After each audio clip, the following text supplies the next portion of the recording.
দেখুন কিভাবে কেটেছি, কয়েকটা এইভাবে কেটেছি আর কয়েকটা এইভাবে। এই চাল কুমড়োর আজকে তেলে ভাজা করব, তার জন্য নিয়েছি চাল কুমড়ো আর নিয়েছি চালের গুঁড়ো। চালের গুঁড়োটাকে আমি এখন বেটে নিব, আর একদিকে চাল কুমড়োগুলো সেদ্ধ করে নেব, হাফ বয়েল, বেশি করব না, একটু সেদ্ধ করে নেব।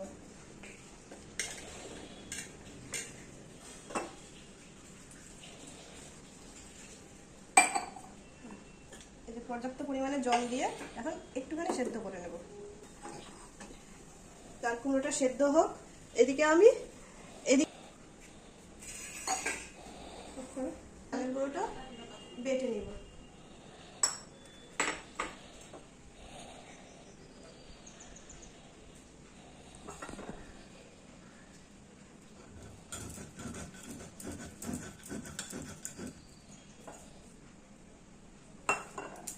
চালের গুঁড়োটা বেটে নেওয়ার মানে হচ্ছে যেন আঠালো ভাবটা হয়।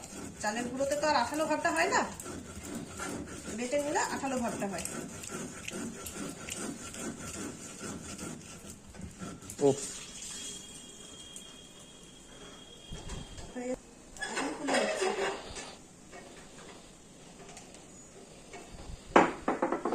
ওষুধের খাপটি ওটা দিয়ে টেনে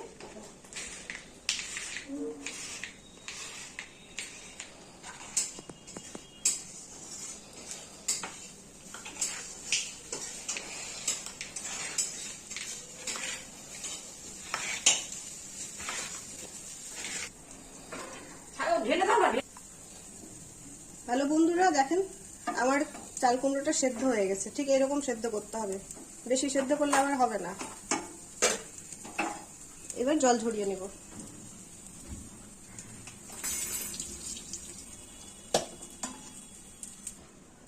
ব্যাটার করবার জন্য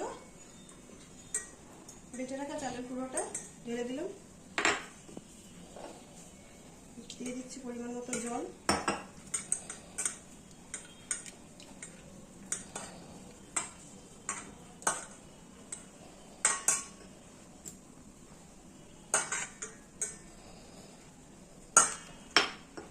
থিকনেসটা ঠিক এরকম হবে।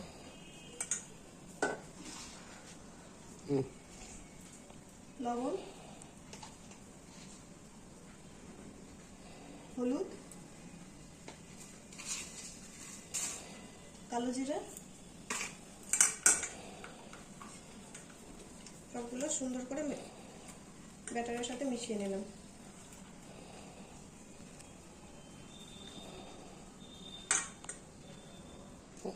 দিয়ে দিচ্ছি 1 চামচ চিনি।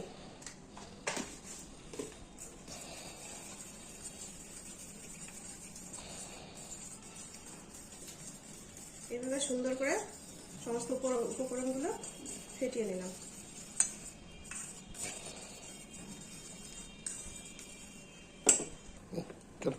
কড়াইতে সাদা তেল দিয়ে দিলাম।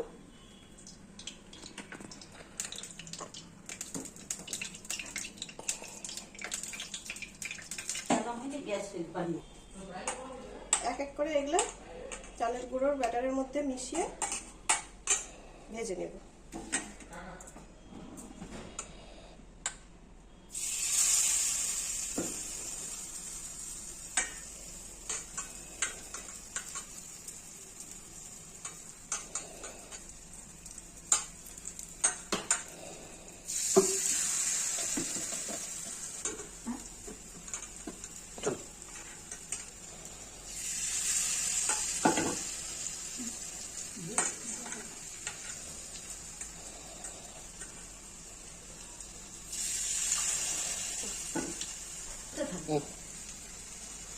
দেখুন এইভাবে, ঠিক এইভাবে ভাজতে হবে, যেভাবে আমরা বেগুনিগুলো করি একই রকম ভাবে।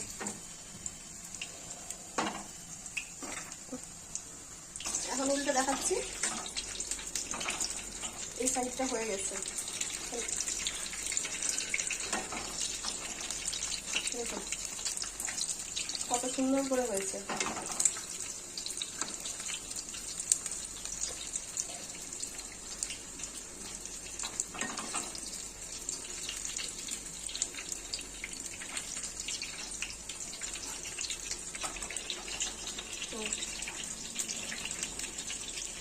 ফুলকপির কাজ হয়ে গেছে।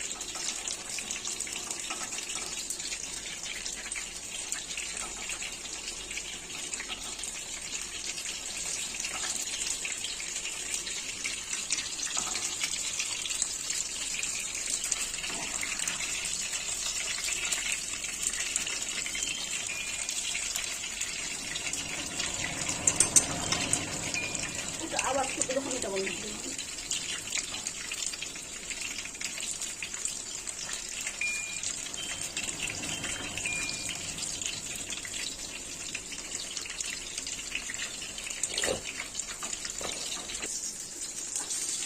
যেগুলো যেগুলো ভাজা হয়ে গেছে তুলে নিচ্ছি। এই সাইডের গুলো হয়ে গেছে।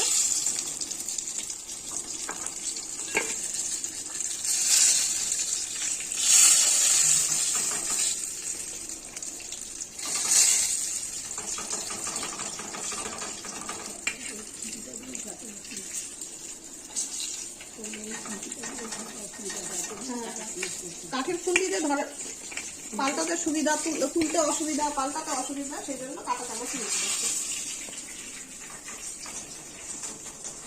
কাঁটা চামচে তুলতে সুবিধা।